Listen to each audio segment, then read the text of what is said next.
नमस्कार दोस्तों आपको सुशांत सिंह राजपूत के केस के बारे में कुछ अपडेट देना चाहूँगा।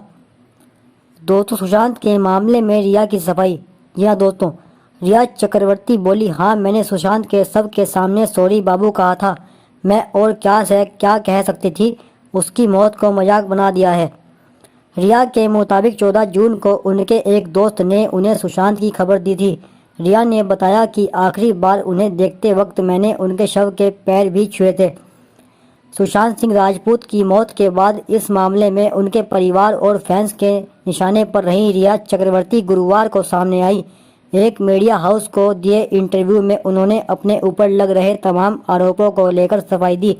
इस दौरान उन्होंने सुशांत की मौत की खबर मिलने से लेकर आखिरी बार उन्हें सॉरी बाबू कहने और शवगृह में रुकने तक का पूरा घटनाक्रम बताया।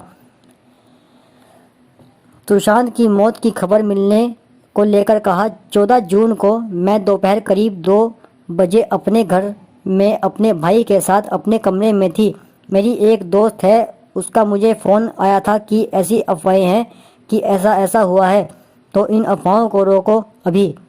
वो भी जानती थी कि मैं अपने घर में हूँ। कहा हो तुम सुशांत को बोलो कि वो बयान जारी करे, और तभी मुझे लगा कि ऐसी अफवाह कैसे आ सकती है। तभी 10-15 मिनट के अंदर ही कहीं से स्पष्टीकरण आ गया।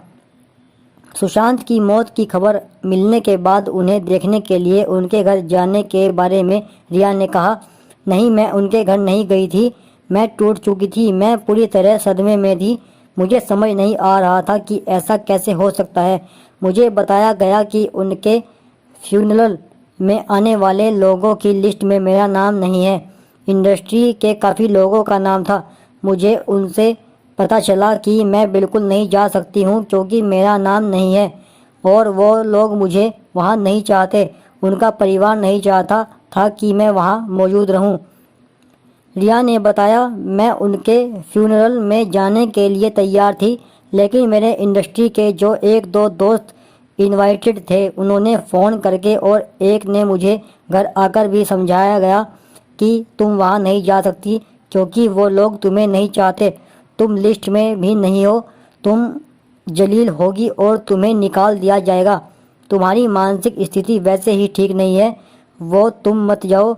और ये बात मुझे दिन में ही पता चल गई थी क्योंकि हम सुबह से इंतज़ार कर रहे थे कि कब हमें पता चलेगा कि कब मैं सुशांत से मिल सकूं, और इसलिए मेरे 2 दोस्त ने मुझे कहा कि आपके लिए बहुत ज़रूरी है कि आप उनकी बॉडी एक बार देखें, नहीं तो आपको इस बात पर कभी यकीन नहीं होगा।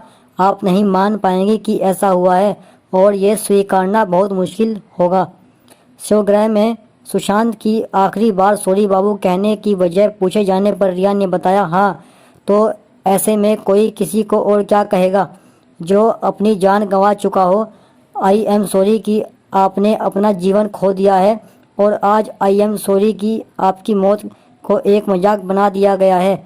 मुझे खेद है कि आपकी आखिरी यादों के तौर पर आपके अच्छे काम, आपकी बुद्धिमत्ता और आपकी चैरिटी को याद नहीं किया जाएगा। मुझे खेद है कि सभी ने आपकी मौत को मजाक बनाया है, और मुझे खेद है कि आपने अपना जीवन खो दिया है। अगर इसे भी गलत अर्थों में लिया जाएगा तो अब आप क्या करोगे। शवगृह के अंदर रुकने को लेकर रिया ने कहा कि शायद 3-4 सेकंड रुकी होगी।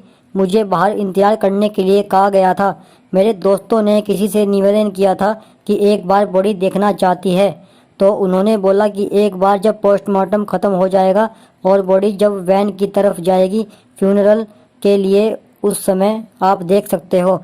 तो जब वहाँ से वैन के लिए बॉडी निकाली गई तब मैंने बॉडी को 3-4 सेकंड के लिए देखा था, और तब उन्हें सॉरी कहा था। तब मैंने सम्मान के तौर पर उनके पैर भी छुए थे, और मुझे लगता है कि भारतीय होने के नाते कोई भी समझ सकता है कि कोई किसी के पैर क्यों छुएगा। तो दोस्तों, कैसे लगी आपको ये जानकारी। उम्मीद करता हूँ ये जानकारी आपको पसंद आई होगी। कृपया हमारे चैनल को सब्सक्राइब करें, साथ में घंटी वाले आइकन को भी दबा लें ताकि इस तरह की जानकारी आपको आगे भी मिलती रहे। नमस्कार दोस्तों, आपका दिन शुभ हो।